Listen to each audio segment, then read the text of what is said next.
Les Femmes de la Décadence, Iulia Haşdeu and her Morbid monument. Iulia Haşdeu, the 19th century Romanian polyglot prodigy who studied at the Sorbonne, compared herself to a deracinated flower, relocated and captured underneath a bell jar.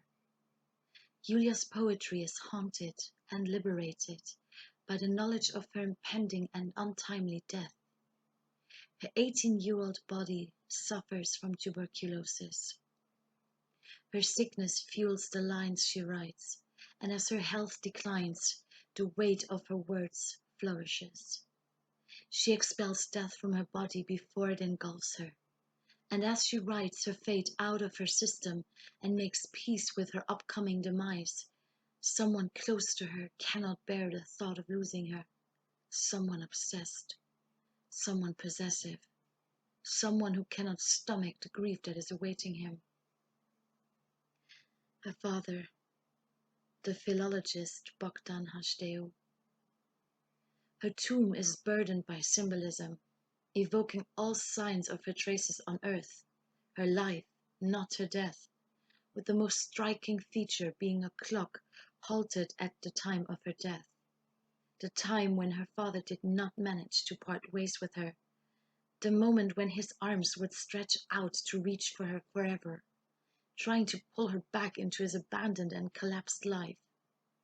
It is the time of the beginning of her afterlife that he tries to penetrate and insert himself into. On her funerary monument, one can read the instruction to sit a little longer. What happens if one lingers at a gravesite?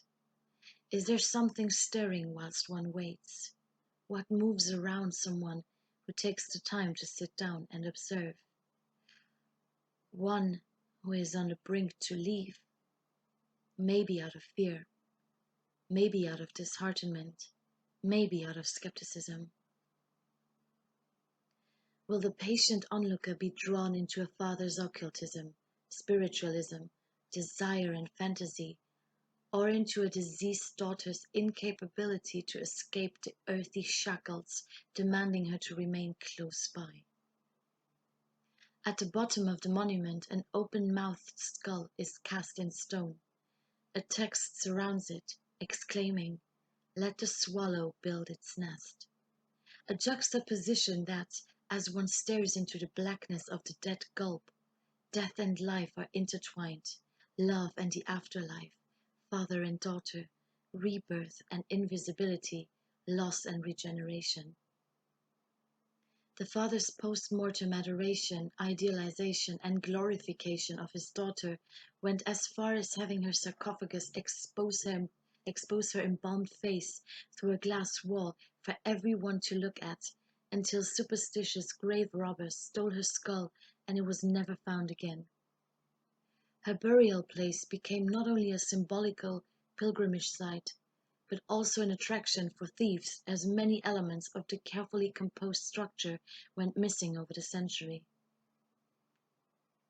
The actions of Iulia's father after her death made her a cult figure, either iconic or infamous.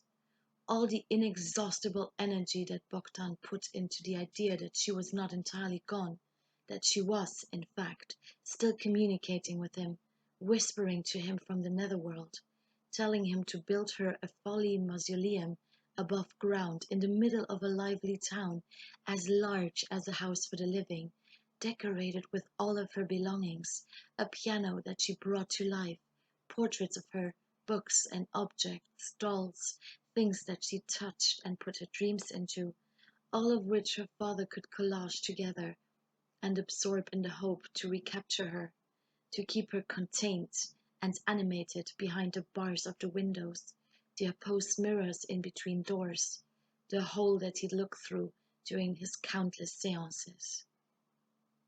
And as her father eternalized and absorbed all of her writings that he discovered and published after her death, he never acknowledged that she made peace with her own death more than in between the lines and was ready to rest, a fact that he could never accept.